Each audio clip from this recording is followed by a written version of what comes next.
신앙생활의 가장 기본되는 것은 우리의 마음과 생각, 우리의 삶이 하나님께 초점을 맞추는 겁니다. 아무리 열심히 하고 아무리 진실하게 한다 할지라도 하나님의 초점에 맞지 않는다면 그것은 의미가 없어집니다. 예를 들어서 한 대학생이 졸업을 하는데 이렇게 질문합니다. 세상에 내게 맞는 직장이 어디 있을까 찾고 있습니다. 그것이 뭐냐? 내가 좋아하는, 내 적성에 맞는, 내가 전공한 것이 세상에 내게 맞는 것이 어디 있을까? 그래서 저는 한참 얘기하다 그런 말을 했습니다. 아니, 그렇게 생각하지 말고 네가 세상에 맞나를 생각해봐. 너의 생각, 너의 관심, 너의 관점, 너의 삶, 너의 기술이 과연 세상에 맞나? 오늘 신앙생활하면서도 마찬가지입니다. 우리는 가을을 맞이하기 전에 우리의 신앙의 모든 것은 하나님의 뜻에 맞아야 된다고 그렇게 몇 주 동안 우리는 생각해 왔습니다. 하나님의 뜻에 맞아야 된다. 열심히 예배한다. 아니, 그 열심은 하나님의 뜻에 맞아야 돼. 기도도 봉사도 헌신도 구제도 우리의 삶의 모든 것들이 하나님의 초점에 맞으면 하나님은 그를 쓰시고 그를 통해서 역사하시고 그를 통해서 드러내 주시는 거예요. 저는 그랬으면 좋겠습니다. 오늘 성도들의 마음과 신앙의 고백이 오직 하나님께 초점을 맞출 수 있기를 축복한 이 신앙 고백, 신앙생활이 뭐냐? 신앙 고백적인 삶입니다. 신앙이 우선입니다. 신앙 고백을 가지고 이 시대를 사는 겁니다. 생활의 고백이 아니라 삶의 고백입니다. 그 신앙, 처음 출발하기 전에 신앙의 가장 중요한 것은 하나님과 나와의 관계입니다. 거기서 우리가 할 수 있는 것은 믿음입니다. 나를 찾아오시고 나를 두드리시고 내게 보여주시고 들려주시는 하나님께 대하여 믿음. 이게 믿음입니다. 그 믿음이 최고입니다. 왜냐하면 믿음으로 고백할 거고 믿음으로 살 거니까. 믿음이 없으면 아무리 중요한 결정도 선택도 열심도 열정도 의미 없다니까요. 그 신앙 하나님께 대하여 이게 의로움이라는 겁니다. 의란 뭡니까? 첫째는 바른 관계입니다. 하나님과 바른 관계에 있는 사람이 의인입니다. 바르게 사는 사람, 착하게 사는 사람, 옳게 사는 사람, 아니요. 여기서 옳은 것이 저기에서는 글러요. 아프리카 지역에서 보편적인 것이 우리가 볼 때에는 윤리 도덕에 맞지 않아요. 중동하고 우리하고도 안 맞으니까. 그렇잖아요. 저들은 당연히 일부 다쳐도 얘기하고 다부일처도 얘기하고 있지만 우리는 아니에요. 그 어떻게 통일될 수가 있냐? 세상을 창조하신 하나님을 기준으로 합니다. 우린 오직 하나님. 그렇게 사는 것이 맞다. 저쪽에서 사는 사람이나 이쪽에서 사는 사람이나 남한이나 북쪽이나 그래야 돼. 의. 그것이 하나님을 경외하는 겁니다. 그 믿음으로 딱 나아가는 입이 열리고 발이 움직이는 그 첫 번째가 예배입니다. 신앙생활의 첫 번째 고백은 예배입니다. 예배 없는 신앙 고백 없습니다. 예배, 그것이 신앙생활의 첫 번째 모습입니다.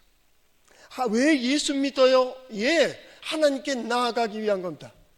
왜 예배 드려요? 하나님의 자녀임을 고백하기 위한 겁니다. 예배, 하나님 앞에 서는 것이고 하나님 안에 서는 것이고 하나님 앞에 엎드리는 행위입니다. 당신의 뜻대로 당신을 의지하며 그 보호하심을 받기 위하여 오늘 우리는 나왔습니다. 오늘 예배 초점이 하나님이기를 축복합니다. 하나님께서 내게 무엇을 보여주실까? 내게 무엇을 들려주실까? 그리고 나는 거기에 대해서 어떻게 응답할까? 이게 예배의 중심이 되는 겁니다. 예배. 신앙 고백의 첫 번째 발걸음이 예배라고 했습니다. 예배는 이곳에서 예배하고 있지만 이 진실한 예배는 삶 속에서 우리의 가정에서도 일터에서도 전쟁터에서도 하나님을 예배할 수 있습니다. 이는 우리 지난주에 다뤘던 내용입니다. 바로 예배입니다. 오늘 여기서 진실한 사람의 예배가 저쪽에서 그 성전을 향하여 기도할 때 하나님은 들으십니다. 이곳 교회는 우리들의 신앙 고백입니다. 하나님, 이곳에서 하나님을 만나겠습니다. 이곳에서 기도하겠습니다. 이곳에서 말씀을 듣겠습니다. 그리고 여기에서 드려진 거예요. 교회 누가 지었어요? 우리 성도들이 지었어요. 성전, 구역의 성전의 소망, 성전을 누가 계획했어요? 다윗이 했어요. 하나님의 계획이 아니에요.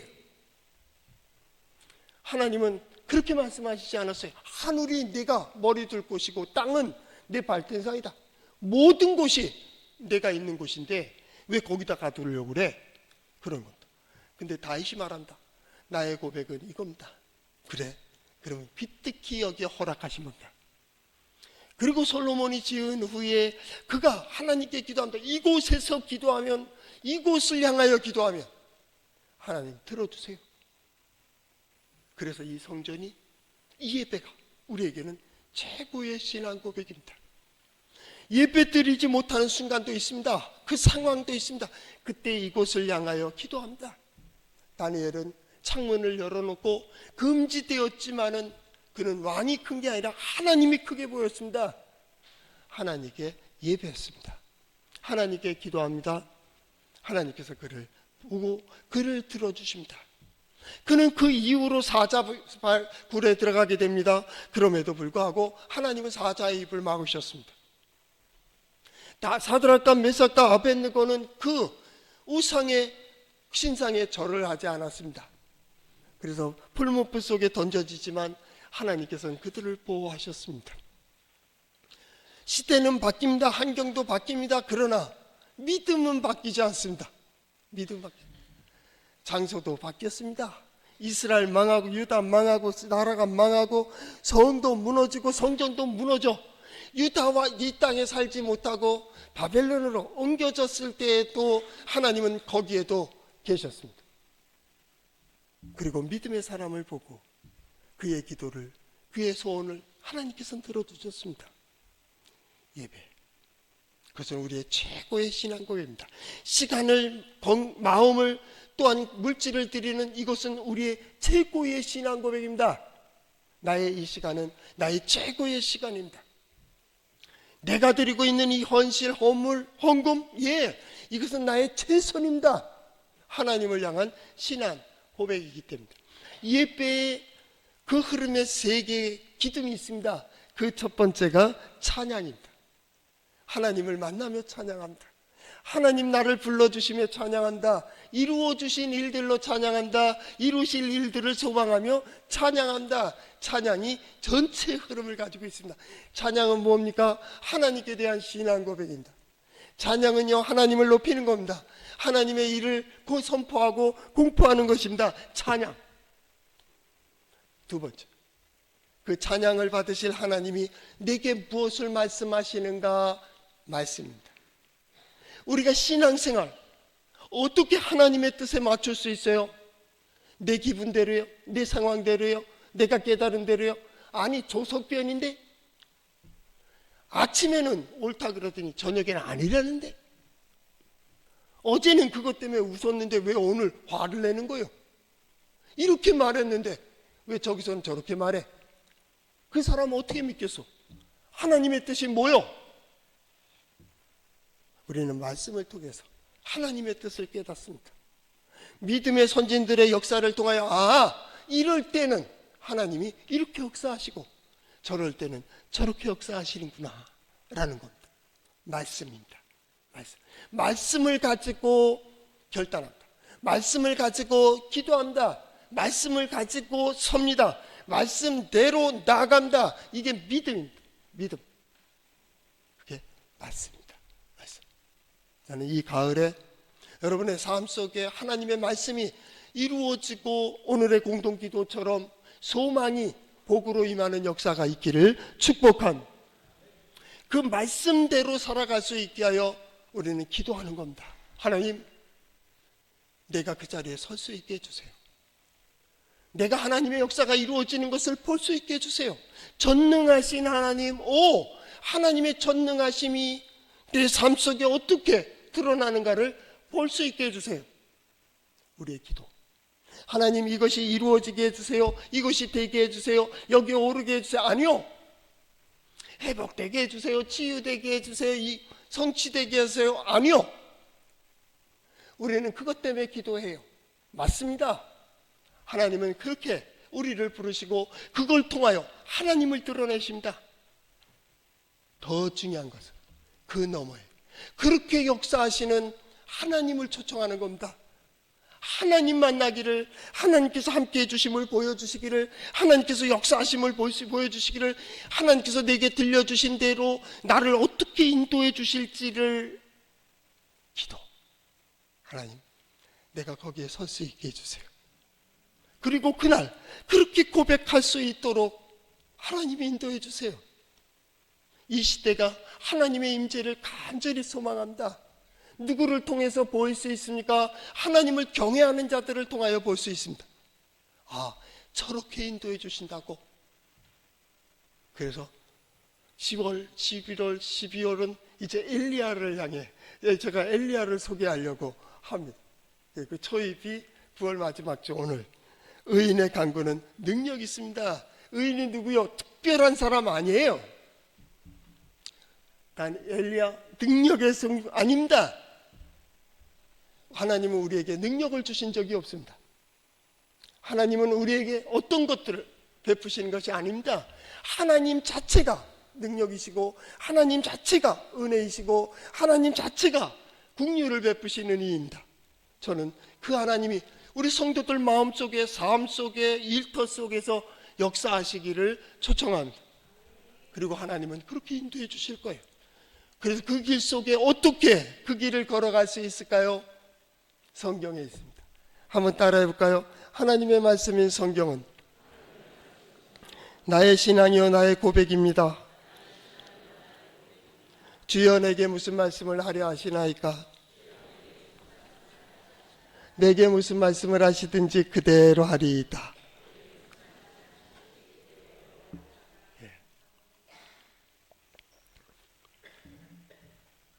저는 이 가을에 엘리야를 소개하려고 합니다.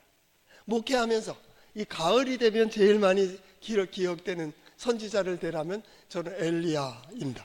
봄이나 겨울이나 이때는 이사야, 예레미야, 그런 선지자들이고 엘리야입니다. 엘리야를 보면 우리 선입견이 능력의 불의 선지자 이렇게 되어 있습니다.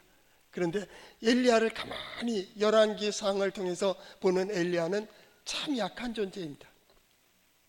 오늘 야고보서가 고백하는 것처럼 엘리야는 우리와 성정이 같은 사람이로되 이렇게 얘기합니다. 그런데 이런 일도 했어. 이런 일을 그를 통해서 이루셨다니까? 그럼 너도 할 수 있는 거지. 이 얘기입니다. 그러니까 엘리야는 특별한 존재가 아니었다 그 말입니다. 그래서 그 엘리야를 보며 위로받고 엘리야를 보며 어떻게 말씀을 선포해야 되며 엘리야를 보며 나는 어떻게 신앙생활을 할까? 우리를 통하여 하나님이 어떻게 역사하실까? 그 기대를 위하여 우리는 뭐라 고백해야 될지, 어디에 서야 될지, 그리고 무엇을 보아야 될지 말입니다. 바로 엘리야입니다. 엘리야. 그 답은 엘리야로 시작을 하고 싶습니다. 엘리야. 그 부모가 자녀들에게 이름을 지었을 때 의미가 있습니다. 엘리야입니다. 엘리 하면 생각나는 거 있습니까? 예수님 십자가상에서 엘리하고 불렀습니다. 나의 하나님, 나의 하나님, 엘리, 엘로힘, 엘리. 나의 하나님은 여호와라 그 말입니다. 야훼 혹은 여호와. 엘리야입니다. 나의 하나님은 여호와다. 나의 하나님은 역사하시는 하나님이라는 겁니다. 나의 하나님은 이끌어 가시는 하나님입니다. 우리 하나님은 능력의 하나님입니다. 나의 능력은 여호와라는 거예요. 능력. 나의 능력이신 여호와, 엘리야입니다. 엘리야를 묵상합니다. 엘리야를 바라봅니다. 엘리야. 그 급하면 그렇게 부를 것 같아. 엘리, 엘리. 나의 하나님, 나의 하나님. 인생의 그 마지막 부분에서도 말입니다. 우리가 모든 말을 할 수 없지만 나의 하나님, 나의 하나님 말입니다. 인생의 가장 어렵고 힘들 때마다 우리는 엘리, 엘리, 나의 하나님. 나중엔 하나님, 하나님. 주님 마찬가지죠. 주여. 다른 거 없잖아요.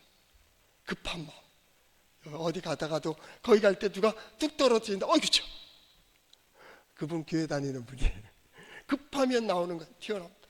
왜요? 우리의 마지막 그 부분 속에서도 엘리, 엘리.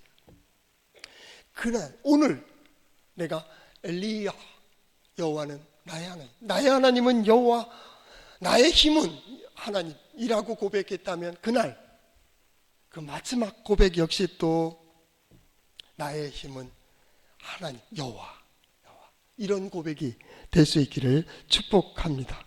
하나님은 그를 통해 역사하셨습니다. 오늘 이 시대에 우리 동해제일장로교회를 통하여 동해제일장로교회에서 함께 신앙을 고백하는 우리 성도들을 통하여 우리 각자 우리 그리고 나를 통하여 하나님의 역사하심을 보는 이 시대가 될 수 있기를 축복한, 여러분의 가정이 복된 이유는 하나님 앞에 서야 될 자리에 선 의인 곧 여러분이 있기 때문입니다. 엘리야를 통하여 그 시대 하나님 능력이 있음과 하나님 국률하심을 보였다면 이 시대 여러분들을 통하여 여러분의 가정에, 가족들에게, 자녀손들에게 여러분이 의인으로서 여러분을 보며 그때 하나님이 어떤 분이신지, 은혜로우신 분, 보호하시고 인도하시는 분으로 드러날 수 있기를 축복합니다. 하나님은 의인에게 관심을 가지고 계십니다. 성경의 여러 부분입니다. 제가 찾아온 성경에도 보면 여러 곳들에 그런 얘기가 있습니다. 의인의 간구에 응답하시는 하나님입니다. 시편 145편 18절 19절 여호와께서는 자기에게 간구하는 모든 자 곧 진실하게 간구하는 모든 자에게 가까이 하시도다. 그는 자기를 경외하는 자의 소원을 이루시며 그들의 부르짖음을 들으사 구원하시리로다. 오늘 성경 말씀도 마찬가지입니다. 13절 너희 중에 고난당하는 자가 있느냐? 저는 기도할 것이요. 즐거워하는 자가 있느냐? 저는 찬송할지니라. 신앙생활에 아주 중요한 겁니다. 기도 당연한 겁니다. 자연스러운 겁니다. 어떤 게 힘들고 어렵고 괴로울 때마다 무엇을 바라봅니까? 자기 의지의 대상을 바라봅니다. 의지의 대상. 어떤 사람은 돈입니다. 어떤 사람은 시간입니다. 어떤 사람은 젊음입니다. 어떤 사람은 권력입니다. 어떤 사람은 지식입니다. 우리는 하나님입니다. 과거에 미국에 큰 경제 공황이 있었을 때 그때 가지고 있던 그 재산, 그 주식 같은 그런 것인데 그것이 한순간에 백지장이 된 것입니다. 휘지 조각이 됐습니다. 한순간 다 무너져 버리는 겁니다. 그래서 많은 사람들이 시리에 빠지고 길거리에 나오는 그런 일들이 있었습니다. 과연 무엇을 믿고 의지할까? 저는 코로나 이후에서부터 계속 교회의 기록들을 보았습니다. 세계의 교회들 여러 가지 역사들을 보면서 과연 우리가 어떻게 고백해야 되며 무엇을 봐야 될지를 많이 연구해 보았습니다. 참으로 영원히 변하지 않는 일은 한 가지, 우리의 신앙밖에 없다. 하나님은 변하지 않는다. 하나님의 역사심도 변하지 않는다. 하나님의 능력도 변하지 않는다. 그 시대 그렇게 역사하셨다면 이 시대 우리를 통하여 그렇게 역사하실 줄을 믿습니다. 이것이 오늘 우리의 신앙입니다. 왜 이 신앙을 고백해야 됩니까? 가을을 맞이하기 때문입니다. 지난 시간 속에 수고하고 노력하고 애썼던 모든 거의 결실을 이제 연말을 향하여 가면서 결실을 보아야 됩니다. 어떤 사람은 정상을 앞두고 쓰러지는 사람이 있습니다. 정상에 바로 올라가지 못하는 사람도 있습니다. 얼마나 허무한 일입니다. 우리는 끝까지 가야 됩니다. 왜요? 신앙생활은 결과를 가지고 출발하는 것이기 때문입니다. 그곳에 서지 않으면 안 한 겁니다. 믿음이란 크고 작음이 없습니다. 수치로 계산할 수 있는 것이 아닙니다. 믿음은 있느냐 없느냐의 문제입니다. 있느냐 없느냐의 문제입니다. 믿음 있으면 거기까지 가는 겁니다. 믿음 없으면 도중에 하차하는 겁니다. 믿음 있으면 산을 들어서 바다에 던지울 수 있습니다. 세상을 바꿔놓을 수 있습니다. 믿음의 사람들은 보는 것이 다릅니다. 마음과 그 자세가 다르기 때문입니다. 믿음, 마음이 바뀝니다. 저 산과 같은 마음이 바뀌어지는 겁니다. 보는 게 달라지고요, 생각하는 게 달라지고요, 듣는 게 달라지고요. 믿음 없을 때는요, 그 사람 듣는 게 달라요. 좋은 말로 해줘도 좋게 안 들려요. 그냥 그 사람 보여줘도 달라요. 같이 봤는데 어떻게 그렇게 보느냐고 달라요. 오늘 설교 듣는데도 마찬가지입니다. 듣는 귀가 달라요. 듣는 귀. 목사님이 이렇게 얘기했대요. 언제 이렇게 돼버려요. 듣고 싶은 것만 듣기 때문에 그렇습니다. 믿음은요, 관점이 바뀌어버립니다. 그 관점이 바뀌기 때문에 고백이 다릅니다. 말하는 게 달라요. 표정도 달라집니다. 눈빛이 달라집니다. 말씨가 달라집니다. 그 말은 놀라운 변화를 줍니다. 마음만 바뀌어도 인생이 바뀝니다. 그런데 하물며 고백이 바뀌면요, 그 운명이 바뀌어버립니다. 집안을 다 구원하고 지역을 구원하고 자기에게 속한 모든 일들을 구원할 수 있습니다. 고백입니다. 어떤 사람은 웃고 있습니다. 그 웃음에 대하여 웃는 것도 미워. 여러분 그 기분 압니까? 다 웃는 것도 싫어.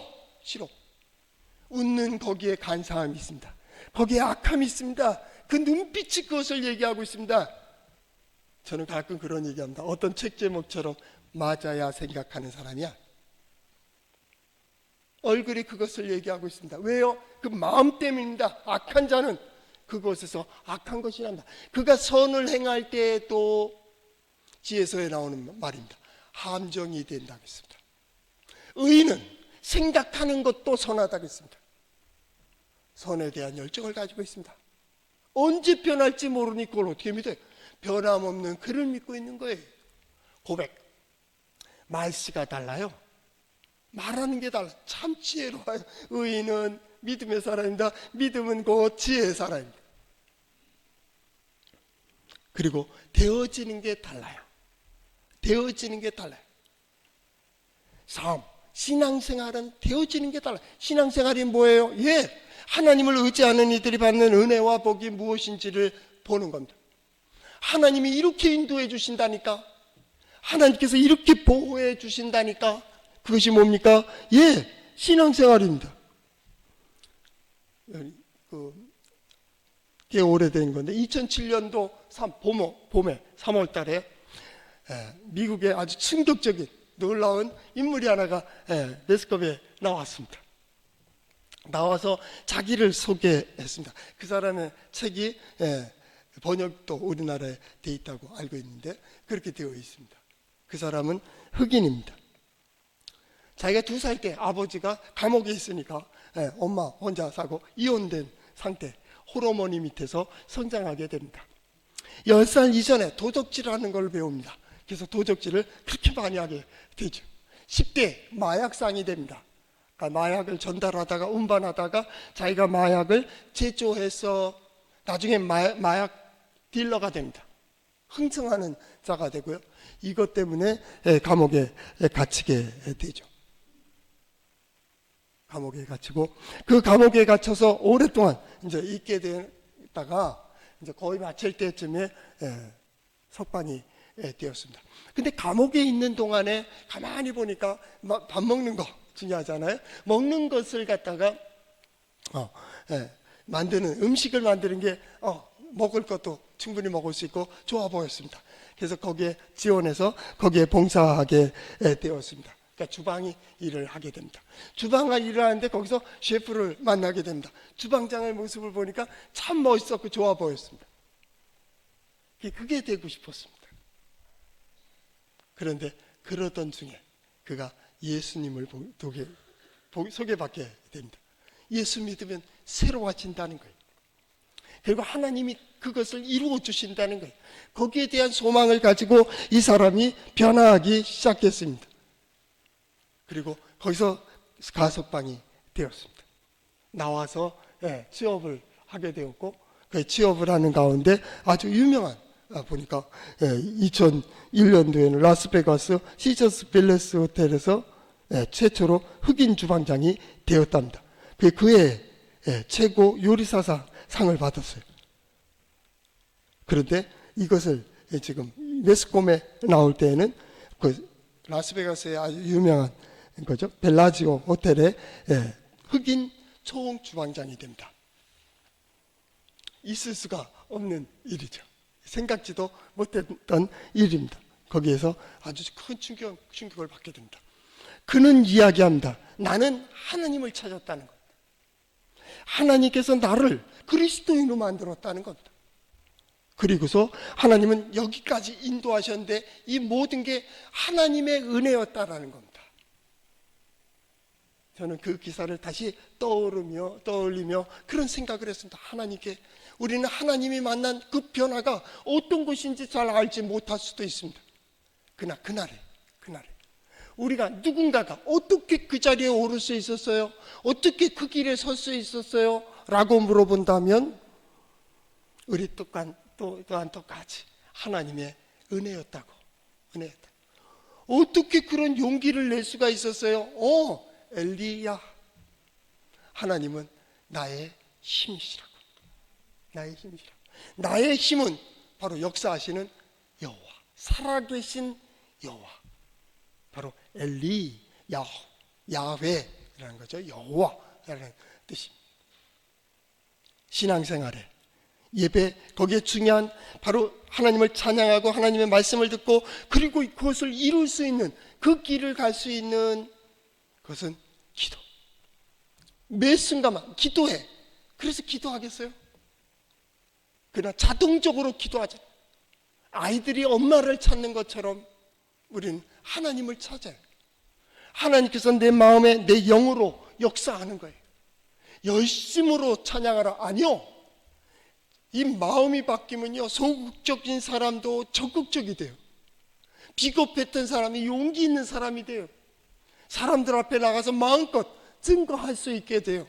왜요? 속이 변화되었기 때문에. 그래서 기도합니다. 기도할 때도 마찬가지. 기도해라. 아니요. 나는 모든 일들마다, 모든 상황 속에서 하나님께서 역사하시기를, 이곳에서 하나님의 능력을 볼 수 있기를, 하나님의 지혜를 볼 수 있기를, 하나님께서 어떻게 역사하실지. 오늘 성경 말씀에 아주 중요한 기도에 대한 3가지 단어가 나옵니다. 믿음의 기도, 의인의 간구, 간절한 기도입니다. 다 같은 말입니다. 하나님이 누굴 보십니까? 의인의 기도를 보신다고. 믿음의 사람의 기도, 우리 그런 말 하죠. 영혼 없는 말. 자기 나 사랑해? 사랑해. 영혼 없는 말, 영혼 없는 행동, 그냥 습관적으로 하는 거 말이다. 어떤 때 그런 생각을 하며 섬찟할 때가 있습니다. 영혼 없는 그리스도인이라고 하는 교인들이 예배하는 그 영혼을 보면 다 나이가 많아서 늙는 게 아니에요. 마치 흰 머리가 가득, 온몸이 흰머리, 흰 색깔, 그리고 쭈글쭈글함, 그리고 축 처진 어깨로 찬양하고 있는 것 같은 영혼 없는 찬양. 말씀을 들을 때도 마찬가지입니다. 내게 무엇을 말씀하실까? 아니, 그냥 똑같은 말. 영혼 없는 청취. 기도. 하라니까. 기도라면 진정 하나님이 나를 위해서, 나를 통하여 역사하고 계시다고 한다면 어찌 그 간절함이 없겠어요? 간절히 기도하면 아니요. 믿음으로 기도하면 간절해져요. 믿음으로 봉사하면 열정적이 될 수 있어요. 왜냐하면 하나님이 그를 통해서 역사하시기 때문에, 그 길 속에서 함께하고 계시기 때문에. 믿음의 기도, 의인의 간구. 의인의 간구는 역사하는 힘이 크다는 겁니다. 하나님은요, 세상을 멸하고 흥하게 할 때는 죄 때문이 아닙니다. 죄인을 보며 멸망시키는 게 아니에요. 의인이 없어서 멸망되는 겁니다. 의인이 없어서 멸망한다. 어떤 일에 있어서 거의 가득 찰 때 멸망으로 보내는 그런 역사의 흐름으로 갈 때 의인 한 명이 그걸 막을 수 있습니다. 그의 고백과 그의 생각 때문에 하나님이 멈춰집니다. 다니엘서 그 마지막 부분 우리가 다룰 때 다니엘에게 나타난 천사가 말한다. 내가 일찍 오려고 하는데 몇 년 동안 못 왔다. 여기에 바벨론에 누가 막았다는 겁니다. 두 가지입니다. 거기에 의인의 기도가 있든, 하나는 바벨론이 잠깐 동안 제정신 차렸든 바로운 길 가는 자를 멸할 수가 없습니다. 그래서 어떤 일이 있을 때, 때로는 병들었을 때, 때로는 사업이 어떻게 되었을 때 우리가 첫 번째 그 지혜를 구하잖아요. 어디에 서야 될까요? 마음만 바꾸고 행동만 바꿔도, 생활을 바꾸면 하나님께서 바꿔주신다. 그 길로 막는 겁니다. 소돔과 고모라 성이 멸망될 때 아브라함이 그 길을 막습니다. 하나님이요, 거기에 의인이 있다면요, 내가 멸하지 않지. 몇 명이 있으면 멸하지 않는다고요? 한 명이 있어도 멸하지 않습니다. 의인이 없다는 거예요. 시대를 보기 전에 세상이 내 마음에 드는 세상이 아니고 진정 세상의 필요가 뭐요? 이 시대 교회가 있어야 되는 이유가 뭐요? 내가 이 가정에서 예배하는 자 그리스도인 하나님 사람됨이 과연 뭐요? 하나님께서 이 시대를 위해서 우리를 세운 거 아닐까요? 때로 우리는 여러 가지 환경 때문에 스스로 쓸모없는 자 된 것 같고, 소외된 것 같고, 끝난 것 같은, 어떤 드라마에서 나오듯이 나는 쓸모없는 존재인가 봐 라고 얘기할 때 그런 말 하죠. 아니, 너는 필요한 존재야. 필요한, 쓸모 있는 존재야. 나도 너에게 쓸모 있는 존재야 라고 얘기합니다. 우린 끝난 것 같은 그 순간에 하나님은 아니, 아직 안 끝났어. 엘리야를 통해서 하십니다. 다 끝났습니다. 아니, 아직도 남은 일이 있다. 어떤 사람은 환경 때문에, 어떤 사람은 나이 때문에, 어떤 상황 때문에 나는 이제 더 이상 할 일이 없다고 생각하십니까? 아니, 잘 생각해 보세요. 아직도 할 일이 있어요. 하나님은 쓸모없는 그리스도인, 쓸모없는 하나님의 자녀를 남겨두지 않습니다. 그 자리에 서면 하나님께서 역사해 주시는 거예요. 오늘 성경 말씀도 마찬가지입니다. 하나님 앞에서 그 하나님을 의지하는 법을 배워가는 겁니다. 우리는 말씀을 통하여 몇 가지를 배운다. 첫째, 하나님을 섬기는 법을 배웁니다. 어떻게 하나님을 섬길까요? 섬김이 뭡니까? 하나님께 나아가는 겁니다. 하나님께 나아가는 법을 배우게 됩니다. 교회는요, 그거 배우는 겁니다. 이때 이 상황 속에, 절망하고 싶은 이 순간 속에 어떻게 하나님 앞에 나갈 수 있을까? 그것을 잘 배우는 우리 성도들 될 수 있기를 바랍니다. 배움은 곧 삶 속에 경험되는 겁니다. 그래서 할 수 있는. 두 번째는 그 섬기는 하나님을 의지하는 법을 잘 배워야 됩니다. 하나님을 의지하는 법입니다. 그 중에 그래서 기도도, 선지자들은 기도를 가르쳤습니다. 하나님을 의지하는 법입니다. 거기서 어떻게 고백하는지, 어떻게 행동하는지 몸으로, 소리로 고백하며 의지하는 겁니다. 하나님 의지하는 법을 잘 배우십시오. 하나님을 의지하는 법이란 곧 어떻게 대처하는지, 어디에 서야 되는지, 무슨 일을 해야 되는지, 어느 길로 가야 되는지입니다. 그리고 어떻게 정복하고 어떻게 성공하는지 또 하나님을 의지하는 법입니다. 그 다음 나가면 단계가 바로 쥐는 법입니다. 많은 사람들이 보여지고 앞에다 손에다 쥐어줘도 쥐지 못하는 사람들이 있습니다. 이건 네 거야, 못 갔습니다, 포기만 합니다. 좋은데 그럼 쥐라. 하나님은 문을 열어놓으셨습니다. 그것을 보여주십니다. 그러나 부러워만 하지 거기에 들어가질 않습니다. 누구의 그 예화처럼 말입니다. 그 앞에서 서성거리는데 거기서 또 기도합니다. 서성거리는 사람이 베드로 사도요, 나를 불쌍히 여겨주시고 주님께 기도해서 내가 들어갈 수 있게 해주세요. 하도 답답해서 그랬습니다. 내가 너를 갖다 1000년을 보고 있는데 문은 열려있는데 왜 안 들어오는 거야?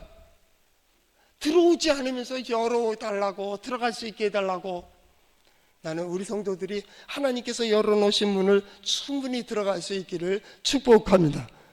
마지막 중요한 것은 이 말씀을 통하여 우리는 삶을 배우는 겁니다.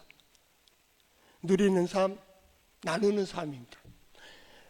최고는 주였으면 누릴 줄 알아야 됩니다. 그 누림은 첫째는 나에 대한 보상입니다. 내가 거기서 충분한 위로를 받고 쉼을 얻을 수 있어야 됩니다.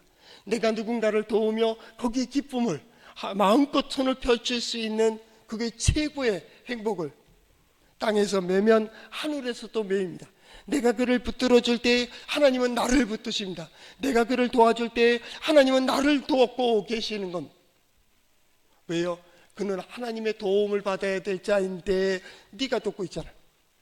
그러면 내가 너를 돕겠다는 겁니다. 돕겠다. 하나님의 뜻에 맞추는 겁니다. 오늘 성경 말씀도 보십시오. 병든 자가 있느냐? 이렇게 기도하라. 또 한 가지입니다. 기도는, 의인의 기도는, 믿음의 기도는 그 죄까지 또 용서된다는 겁니다. 가려진다는 겁니다. 그를 보고 저는 그래서 그런 기도를 한번 생각해 봤습니다. 우리 성도들의 신앙과 고백을 보며 만약 여러분의 자녀손들이 잘못된 길을 걸어간다 할지라도 여러분을 보며 첫 번째 그에게 많은 기회를 깨닫게 해주시는 기회, 또 세워주시는 기회, 열어주시는 기회가 있기를 축복합니다. 두 번째, 여러분들을 보시며 그를 보호하시고 그를 인도하시는 구체적인 하나님의 은혜와 복이 함께 하시기를 축복합니다. 왜요? 하나님 의인의 강구에는 힘이 있고 능력이 있기 때문입니다. 하나님의 말씀을 들으며 우리는 또한 그 시대 엘리야를 생각해 보는 겁니다. 다음 주에 우리는 엘리야를 시작을 하게 되는데, 엘리야 바로 하나님 그 시대에 하나님 능력으로 역사해 주신 것처럼 엘리야는 어떤 사람이었습니까? 보통의 사람이었습니다. 엘리야는요 믿음의 사람이었습니다. 엘리야는요 하나님의 사람이었습니다. 그래서 열왕기상 17장 24절 거기에 중반절에 보면 다 하나님의 사람 엘리야를 얘기합니다. 여인이 고백합니다. 하나님의 사람이여 라고 간구하는 그런 고백을 볼 수가 있습니다. 그 하나님의 사람이 하나님이 그 생각하는 것까지 또 마지막으로 한 가지 정리해야 될 것은 그 기도가 능력이 있다. 의인의 기도는 능력, 힘이 큼이라 라고 16절 하반절에 기도하고 말씀하시고 17절 엘리야는 이런 표현을 썼어요. 이건 아주 중요합니다. 엘리야도 이렇게 되어 있는 겁니다. 구약의 3대 의인이 누굽니까? 노아와 욥과 다니엘입니다. 근데 그들만을 통해서 역사하신 것이 아니라 구약의 인물들을 통하여, 아니 신약의 인물도 그 시대의 믿음의 사람을 통해서도 많은 일들을 이루어 가셨습니다. 그 얘기를 하는 겁니다. 그렇다면 엘리야는 성정이 같은 우리와 같은 보통 사람이었다라는 겁니다. 엘리야를 통해서도 역사하신 하나님입니다. 그리고 우리는 역사하신 것만 보고 있습니다. 엘리야가 능력 있습니까? 아니요. 엘리야가 자격 있습니까? 그럼 우리 다 신앙 포기해야 됩니다. 갑자기 튀어난 의외의 인물인 엘리야, 그를 통해서도 하나님이 이 놀라운 일을 할 수 있다고. 그렇다면 이에 비해서 여기 앉아 계신 분들 중에 누가 이만큼 못할 사람이 있겠습니까? 저는 그거를 축복합니다. 우리 동해제일장로교에 속한 성도들 한 사람 한 사람이 이 시대에 하나님의 능력을, 하나님의 지혜를, 하나님의 역사하심을 경험하며 의인의 간구에는 힘이 크다, 능력이 있으심을 보이는 우리 성도들 될 수 있기를 축복합니다.